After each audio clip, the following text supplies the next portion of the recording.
The toilets, like I'm sure you had us talk about it so much, but it was really like a huge problem because a sort of a real sewerage system doesn't exist in some of these areas that we're working with. And so what you've got is a situation where people are having to go to the toilet in a pit in the ground. And so you can have like a pit that is sort of, it's got openings in it, and so the waste can be used to compost the surrounding earth. Or you've got a situation where you have to seal that pit. And so that's something that you have to do in sort of more built up areas that we've got in the Hinch site, because if you have waste contaminating the earth, then you contaminate your water supply. So that wasn't a problem in the more rural site in Montparole, but in Hinch you can't do that. So that was a huge problem, having to seal the pits. And then when you've got a sealed pit, you have the problem of having to empty it every 6 months. And it's like obviously a really horrible job, but not only that, it's really, really dangerous, because sometimes people like go down into the pit themselves and then have to empty all this waste. And so it's just not healthy, it's not a nice job that anyone has to do. And so we were sort of devising a system where people can use a sort of tool to empty the waste and things, because there isn't a sewage system for it to be connected to. And yeah, it was really dangerous, because I mean we've heard stories of people like passing out and dying in the pits when they're empty. Because of the fumes. Yeah. Yeah.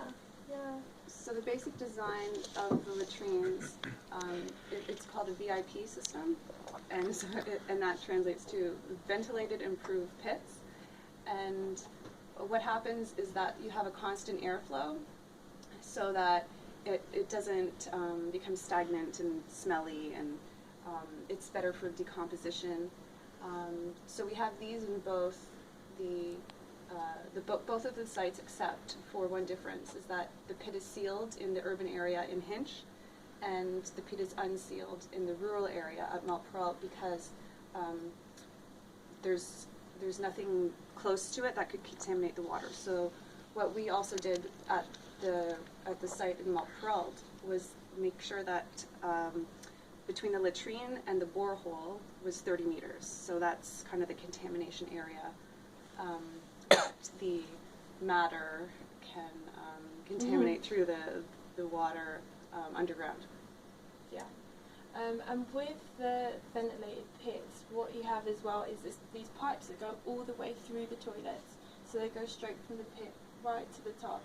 And what those pipes do as well is they help get rid of flies and things like that. So what you do is you paint the top of it black so that it's really, really dark. So if you have any flies collecting in the bottom of the pit, they look up, and because it's so dark, the light is really, really bright, and it sort of attracts them straight up and out of the pit. So it keeps it a lot sort of cleaner, less smelly, and with less flies and things like that. Also, it attracts heat at the top, which also helps the whole system decompose faster. Okay. And so what we had with our toilets at Hinch, where we have to have the sealed pit, was there was a system where the pits were going to be emptied like every 6 months and things, but we had a huge problem because when we found out that people were actually going down into the pits and emptying the waste and things, obviously that's something we don't want to encourage, but we thought, okay, it's something that people might do, and if that is the case, we have to have a hole that's big enough that you can get 2 people in. So if one person passes out, you've got another person who can get in there and get them out while they're sort of emptying the pits. And so because of that, that changed the whole system. So we were going to have prefabricated toilets that you can just sort of put in, and then you've got a separate hole and you can take the waste out. But because the holes had to be so big, we had to create a sort of new toilet system. And it was weird because it's such a huge problem, but there really wasn't any sort of good precedence in Haiti for toilets that you can take apart and empty. So we sort of had to design a whole new toilet system. So that was the first design that the contractor made. So it's a whole toilet that's made out of concrete, and so you can pick it up, take it off, and empty the waste. But because it's made out of concrete, it's really, really heavy. So if you were to drop that on your feet, like your toes are gone. So they had to so we had to just sort of write that one off, and we weren't able to use those toilets. May I ask you a question? Yeah. But they made it as just a suggestion Yeah, without like a consulting you prototype. guys?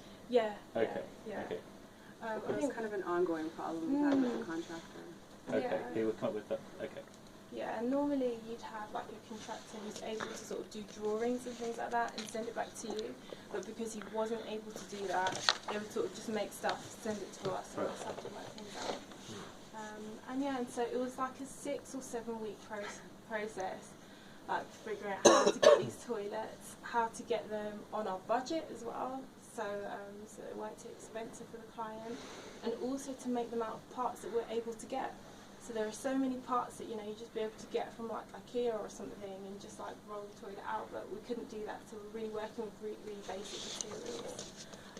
And so what you've got is, that would be the floor, and then you've got like a steel slab component that sits inside the hole, and then you've got like holders around it so that the toilet doesn't move around, and then you have like a plywood box, a timber box, sorry.